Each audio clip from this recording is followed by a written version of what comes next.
Good evening, everyone. Mm. That wasn't good? No, it's fine. Good evening, everybody. Good evening. Come on in. Let us know where you're streaming from.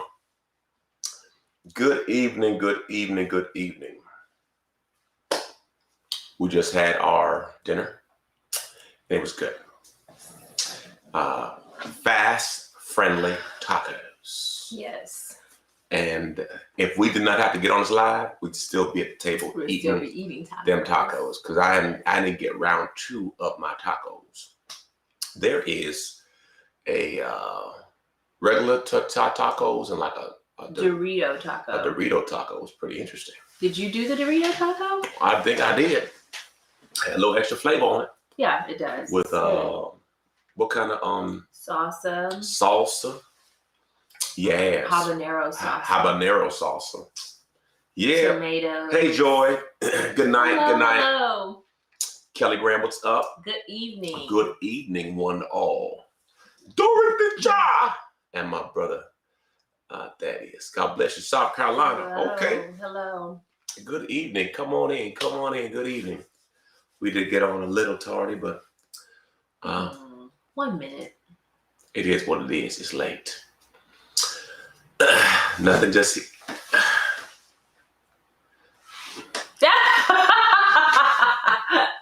Why did you do that? Don't be pinching me on the table. Don't be pinching me on the table. Hey, Rita. God bless you. God bless you. Hey, Angie. Thank you miss guys you. so much for coming on. That's a massage. Okay. Massage my stomach fat. All right. Good evening, y'all. My name is Jomo. I'm Charmaine. And we get together on Friday nights and we have real, raw, and relevant conversations dealing with relationships. So tonight, my topic is what to do when they're not feeling you. This gonna what to do when they're not feeling you. What to do when they're not feeling you. Come on, hit share right now. Hit share. What to do when they're not feeling you. Boy, oh boy, it is interesting that if you're in a relationship, there'll be times and seasons when you look at your spouse or, significant other, and you look at them crossways. You're not attracted to them anymore? Yeah, you just get frustrated. You just get tired. I'm like, man, you know how some person, they used to have a cute chip tooth?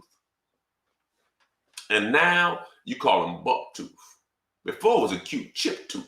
Now they buck tooth. You know how the person had a certain flow and now the flow got to gold. You know how the thing used to be cute? It's amazing that when you're angry. When you get to know them more and then the stuff that makes you mad, you don't push aside the things you push aside. Yeah, so it becomes aggravating. Have you noticed that when you're angry, people get ugly?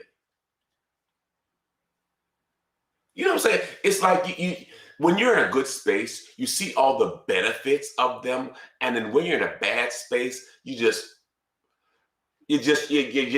feel some kind of way. I think when a lot of times when people get frustrated in their relationships, they will start picking on the things that they kind of brushed off to the side, and they start nitpicking things that really aren't important. Some of them are important. I'm not going to brush off everything. Some things are important. Yeah. But it makes them less attractive to you. Okay, let's start. Over time. Let's start with this. Most of us don't have the same body we did 5, 10, 15, 20, 25 years ago. 30. Okay? Right. So Charmaine and I got together in 1995. Okay. And I can tell y'all right now, my body don't look nothing like it did in 1995. I knew her body 27 years ago. Yeah. Okay. Now, even then, she was a little bit more. She was smaller, and then she was larger, and then she was smaller. You know what I'm trying to say? The freshman year they put on a little bit. You know what I'm saying? Oh, you didn't even say anything to me. I know, because I didn't know. You told me you did. Oh, because you met me when I was a little. You were a little extra. So it had some extra Krispy Kreme donuts. Yeah. So she put on the freshman 15. I didn't know. I didn't do 15. Well, whatever. Let's not go there. Well, but I did gain about 10 pounds, and my clothes are fitting a little tight. 10? what's 10, 15 the same thing? It's a big difference. It's a big difference. 10 to 15. Okay. So she had put on some LBs. I did. Now, she but was obviously fine. you thought I was still cute with the LBs. Listen. It is what it is. So, but I lost the weight. When we look at it, before we got married, you're like in the 140s, I believe. But let me read it up. So my point to you, when you look at the totality, right, over the last that's 27 years, right, her body, my body, has gone through a lot. So we have to be first mindful. When you say I'm not attracted to you anymore, let's be real, okay? Both of our bodies have changed. Right. My chest was bigger, my arms were bigger. I still got my pack, dude. I'm holding on to that. But you still got that 8-pack. Yeah, I'm still holding on. Gotta wash the clothes. No, but so we have to be mindful that things are going to change. So you have to be mindful that when you say I'm not attracted to you anymore, make sure you have a total picture of the reality. Right. She's been through 3 labors, 3 births. I've been through cancer and chemotherapy and knee reconstruction and shoulder reconstruction. So some of the weights I used to lift, I don't do anymore. Some of the squats I do, I don't do anymore. Why? Because I'm trying to live a different life. So we have to always reanalyze where we are in the totality of the journey. Guess what? Stuff's gonna start sagging. I'm gonna say it again. Stuff gonna start sagging. I think too, now you want to limit that. You not feeling your spouse or not being as attracted to your spouse as they were.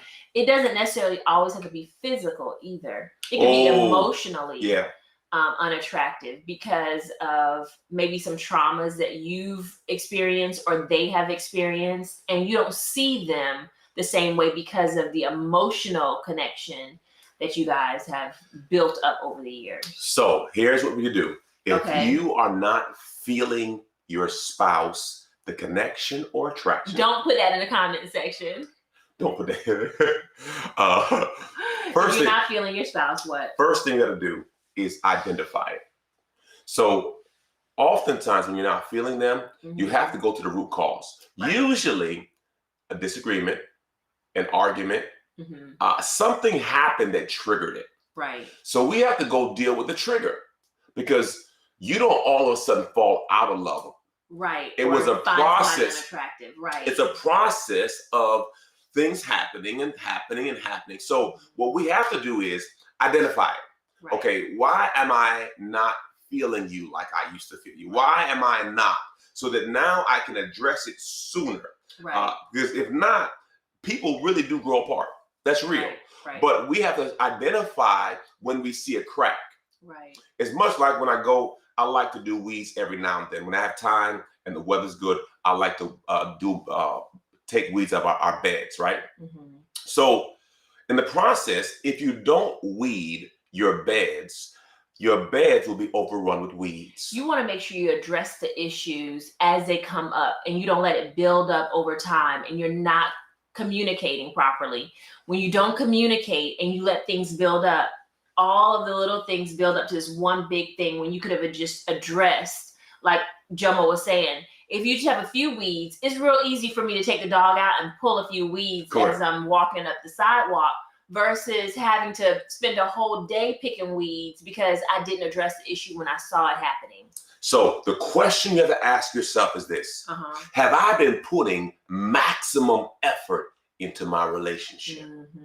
See, that's the real, because here's the funny thing. Why is it when you're dating, you want to look good, smell good, feel good, you want to keep it tight, right? And because see, you're on display. You're still trying to sell yourself. You're still trying to win somebody. But for some reason, we slack off on that upkeep. Come on. When we feel like we got you. No, don't cheat me. I want the same chick. Now, what if, and I'm just playing devil's advocate, what if after, like, both of you all look the same as you did, you know, when you first got together, and then after you got married, you booed up, one person becomes a gym rat in the relationship. And they start going to the gym, they're changing their body, they're starting to look good or whatever. And now they're looking at you like something wrong with you when they're the ones who changed. So we just need to make sure that we're analyzing the whole picture. You know what I was telling Charmaine? Now, I don't know him personally. I don't know neither one of them personally. I was telling Charmaine that I saw that a basketball player. Okay. Oh, we're not gonna name names, huh? I ain't scared. I ain't scared. I was just trying. I told Charmaine a story. I said, D Wade, the basketball player. Okay, good dude, nothing wrong with him, right? I said, if you notice, his first wife versus his second wife. Okay, Gabrielle Union. The second wife is Gabrielle Union. Gabrielle Union, yes. Right? And the first wife's a nice lady, nothing wrong with it, right? I said he married or started having kids in college with his girlfriend, and he married her. Okay, with the girl that he was broke with when he was broke. That chick, chick right there. So what happened? Lifestyle elevated for him, and his fear. And his bank account elevated. Correct. So then he had more options. Truth. And what? He upgraded. He did. Well, I don't know Gabrielle Union. No. But you're talking about upgrade and looks. You're talking about looks only, right? Correct. Because we don't know if he really upgraded in person. We don't know that. You know? Fact. Yeah. We don't. But my point to you, it's the same thing sometimes with women. They get a guy, and they get super educated. They get big promotions. Right. And now they're ahead. Now you're the boss chick. You're the boss chick. You're ahead of your husband. And now, educational wise, and now you want to wear the pants. Right. And it's so, to me, it's so jacked up because you see this happen a lot. And it's not just the wife, but even the husband. If one of them elevates themselves, and a lot of times, this is not all the time, but a lot of times, one spouse may have worked 2 jobs, so the other spouse could maybe take a part-time job and go back to school and get a better education so they have better opportunities. And then when they get the better opportunities, they forgot the spouse that worked all them jobs so they could get a better education so y'all could have a better situation. And you start looking down on them like something's wrong with them. Yeah. But you wouldn't be where you are if it wasn't for that spouse that did all of that. So you could be where you are. Yes. So it's really twisted. Yes. And you would think that, and we don't know Dwayne Wade. So I'm not He's a great basketball player. Right. It might have been a jacked up marriage. Yeah, we don't know. I'm just saying I see a trend. Right. Where even like if another guy, we're not even talking about somebody famous. Let's just say another guy, you come up on some money, like you get a huge promotion, you start running a business or whatever, your business goes well. Other more attractive women than what you were getting before start coming at you. You don't say no because you're flattered. So now you're looking at your wife like she crazy because she's not as pretty in your opinion as the chick next door. But let me tell you something. The grass is not always greener. And karma. What's karma? Karma is a fickle, you know what. What? So. Karma's it's a mirror. Isn't that what the MMA fighter said? Yeah, it's going to come back to It's going to come back. So that's number one. Number two, check how you're feeling about yourself. Oh, check how you're feeling about yourself. Sometimes because you could be projecting your feelings onto your spouse. So you feel bad about yourself, so you projecting that onto them. It has nothing to do with them. It's something you're going through personally. That's good. If you're struggling to feel attractive or sexy within your own skin, this might be causing you to put up defenses against being physical with your partner and convince yourself that you're no longer attracted to them. That's good. Our bodies are going to change. Children, injuries, we get older, but we have to first love ourselves before we can love others. All right, number three. You got to challenge your expectations. You got to challenge expectations, meaning are you realistic? Yeah. Okay. I know. I used to do push-ups with her on my back. Okay. Yep. I said, get on my back, girl, and I'll do push-ups. Now, if she got on my back, I get one. I think you get one. But my point to you is, I cannot do the things I used to do. Right. And I have to be willing to accept my new season.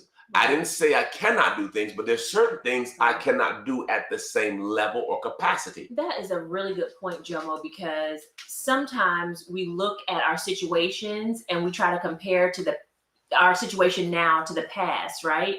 So, for example, if you had a job, a minimum wage job when you first met your spouse, or even you just had like a part-time job, and you had time to go to the gym, you guys had time to go on date nights. It may be been a cheap date night, but y'all had time to go on date nights and do different things on a regular basis. Then you get married. You have more bills now. You have more debt now. Then you have children. You can't make the gym as much as you used to. You don't have time, so you have to be more purposeful in doing things. And if you didn't set the right expectation for that season of life, you could get disappointed and think, I'm not as attracted to you anymore because we aren't able to do the things that we used to do. Yeah. Whereas it's just an unrealistic expectation. All right, number 4, make an effort to go after each other again. Oh, Meaning, good. You have to push. Right. This week, my wife was giving me a list of things that she was frustrated with. And I said, okay, cool. So I came home that day and I said, let's take a nap. I said, I have to get up. Let's go for a walk. Because she said, I have not started my exercise regimen for the new year. I said, so boom. Then I knew she was behind on some recordings we had to do. Mm-hmm. So I went ahead and got me a whole list of recordings because I said, you know what? I joined her in her problem. Okay. Mm-hmm. If she's struggling, yes, correct. If there's a struggle, I join her in the struggle. Right. Because see, her struggle is my struggle. Right. My struggle is her struggle. Mm-hmm. So I'm not going to let her be out there struggling. Right. No, I'm going to join her in the struggle. That's why the Bible says 2 is better than 1. That's right. And I'm going to help her get out of that struggle because if she gets out of the struggle, then she is more free to do other things. Mm-hmm. The last thing you want for your wife to be is frustrated, because a frustrated woman is going to frustrate you. So you have to make sure if I could help her release some of the stress, release some of the worry, and take it off her, and help her, because the challenge is men can compartmentalize everything. Mm-hmm. Have sex and be good. A woman is going to have all these things on her brain and she won't want to have sex with you because she's stressed out. Right. So if you say, brother, you want to have sex, well, guess what? You better join her in her problem, get the stress off her, and then all of a sudden, hallelujah, praise the Lord. Right. Thank you, Jesus. So my premise to you is you have to make an effort to join in. Mm-hmm. Just don't sit there. It's like seeing a person's drowning. How long are you going to watch the person drown before you try to at least assist them so that everybody wins? Because if she drowns, I lose. Right. So I have to make sure that I can help her get to where she got to get to, because if she get free, I get free. Right. And I really appreciated him acknowledging what I communicated to him. I wanted for us to be on the same page as far as what my priorities were and what his priorities were for the week and for the month. So that way we could be on the same page. So if he saw that I wasn't doing something else in another area, that he knew what my focuses were. And he did join me in those things. You have to. So what can you do? How's your upkeep of yourself right now? Right. Are you working on it? How's your date nights? Are you working on it? Right. What things can you do to improve where you are today? I'm not saying you're going to have a perfect body or a perfect diet or a perfect... No. My point is, what could we do to get better from where we are now? The key to that in that aspect is communicating. If you don't communicate to your spouse or your loved one what your struggles are or what you're focusing on, what your priorities are, then they won't know that. And they won't be able to join you in it or help you with it or hold you accountable or to cheer you on. So just make sure you're communicating properly. That's good. To articulate. Number 5, try something new together. So if what we are doing has us bored, not connecting, do something that makes you connect. Right. Find a new activity that we could do together. Right. And it may be good for it to be a new activity so that both of you start at the ground level. That's good. And you learn together and you grow together. I told Charmaine, I said, you know, when the kids get a little bit like out the house, I like to start golfing together because we're going to be in the cart for 4 hours. And whether we hit the ball or not, we're going to be in the cart for 4 hours. Let me know in the comment section if any of you all golf as couples, like if you have a spouse or a significant other and you golf together. And let me know in the comment section if both of you all enjoy golfing together or if it's just like, you know, one person's riding the golf cart and the other person's actually golfing. I don't mind because, you know, it'll be fun. I'll make it fun for me regardless. Yeah, we'll go out there and get some wings. And I shouldn't be talking about wings right now. But anyway, all right. You have chicken on the brain. Number 6, don't be critical about them. Make it clear that this is something that you want to work on. Right. And how can we work on together? You know, babe, when I met you in 1995. You give an example? Yes, I'm giving an example. Hey, babe, when I met you in 1995, what attracted me to you was this, this, and this. That's good. And I'm still attracted to you. What I want to do is I want to extend our longevity. I want to look at you for another 40 years. And for me to be able to look at you for another 40 years, these are some things I think could help us have a longer marriage. I like that. I was waiting for you to say but. And do you see how the brother did not say but? Because when you say but, it just kind of erases everything you said prior to, and you didn't say it. I didn't say but. No. Because I'm a gangster. You are. Yes. You are. Yes. A vocal gangster. I'm a vocal gangster. That was really good, and it wasn't offensive, and it was like you were joining them. Yeah. You were we, us. We. That's what I want. All right, number 7. Start showing more affection. That's good. So how do you do this? Touching more. So yesterday when we went on our walk, that was our first walk together to the gate of the new year. Okay, so that is whatever today's is. This is the first walk. So we have not, now me physically, I have not done my usual cardio because as I fast, I don't have the energy like I do. It is what it is. I'm cool with it. So we are going to get back on that. But it was different because we held hands and walked. I wonder if you noticed that. Yeah, I saw what you did. I was going to let go of his hand. She sure didn't let go of my hand. I was like, this is weird. It felt really good to me. Because usually I try to jog in place. Right.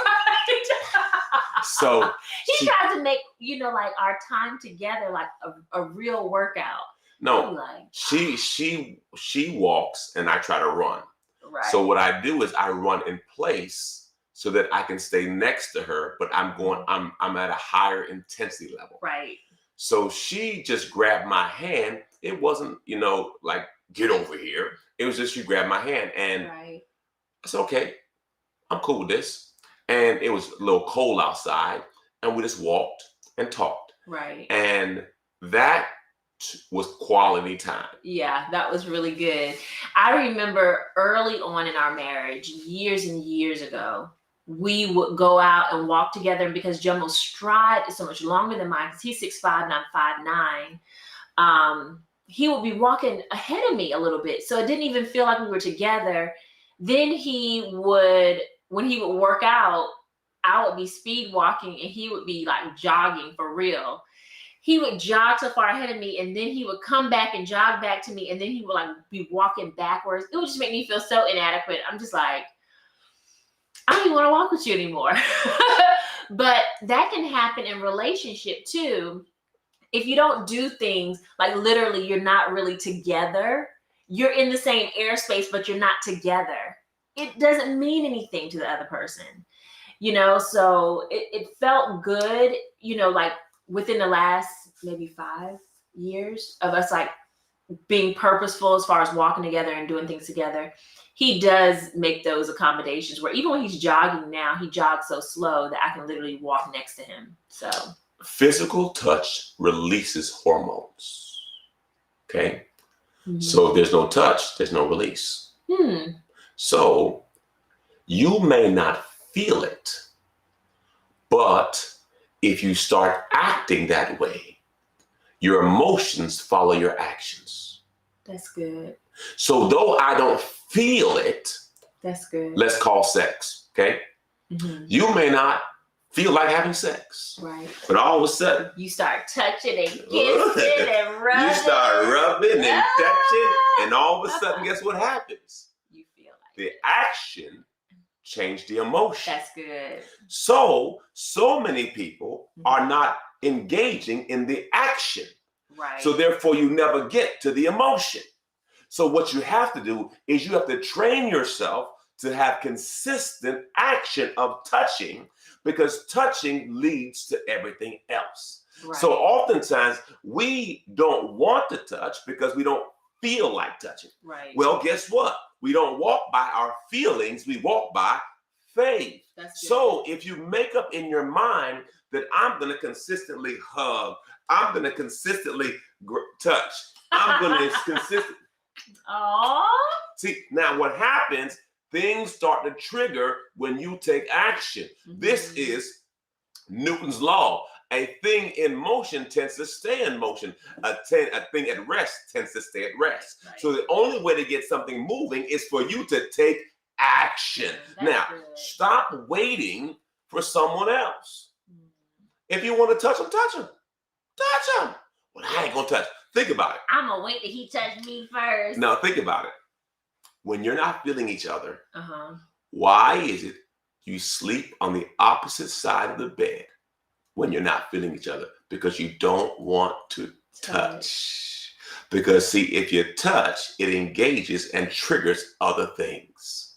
That's why some of y'all out there have 15 layers of clothes in the bed. Come on, take all them clothes off. You don't need all them clothes. It's sleeping. It's not hibernating.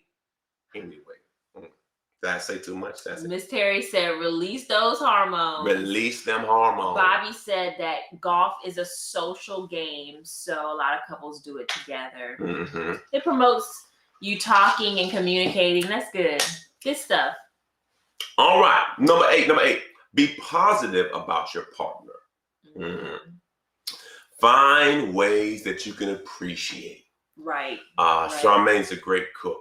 Mm-hmm. So I'm always talking about her food. I always, and it kind of reminds you why you got together in the first place. Yeah. If you could go back to reminding yourself of the things that brought you together, it could actually stimulate you to make them more attractive in your eyes. Yeah. I mean, compliments go a long way. Yeah. Especially with a women feed off of love and appreciation, admiration. Men feed off respect and honor. So the more you can feed that, the greater it is. And listen. Greater connection. Yeah. Has her body changed? Yeah. But I tell her she's fine all the time. All the time. Right. And I'm looking at her like she's fine. That's good. See, your wife changed, your husband changed. But how you look at them should not change. Mm.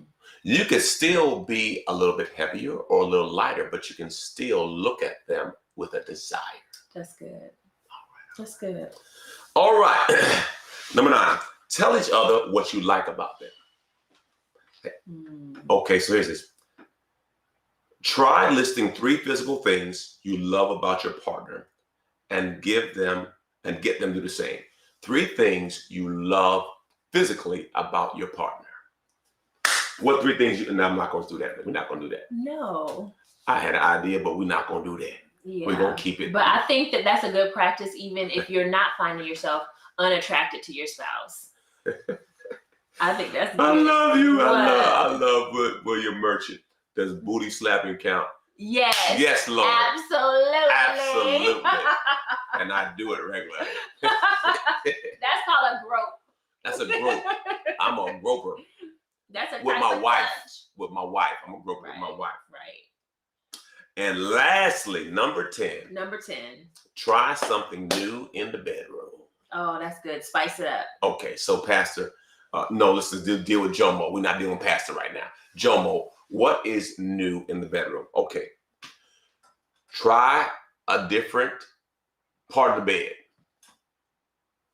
Like, Meaning, your head is at the foot of the bed? my point is, people are so conditioned to do everything the same. They're so regimented. Like, if you do a particular position, right, try a different position. right. Okay. What's the boring position? What's that one? I ain't even going there with you. You call it starfish? No, I'm not talking about starfish. No. Just my premise is do something new. Right. Not just, my point is foreplay. You may not try that. Try kissing. Try touching. My point is, like, if you don't normally do those things. Yes. Yeah. Try some music. Not too long ago, she came home. She's like, she's tired. Listen, I put the jacuzzi in the hot tub in the bathroom. I put that salt in that thing. Put some aroma in that tub. Had candles lit up. Listen. Sat next to the bathtub, talk to me. Listen, I sat down to the bathtub and I talked to her. I said, "How was your day, girl?" Yeah. That was bomb. My point is, that wasn't sex, but it sets the atmosphere. Right. Okay? Because first off, she told me she was tired. She had a long day. I said, "I got you." And when she came home, guess what? How long does it take to run water?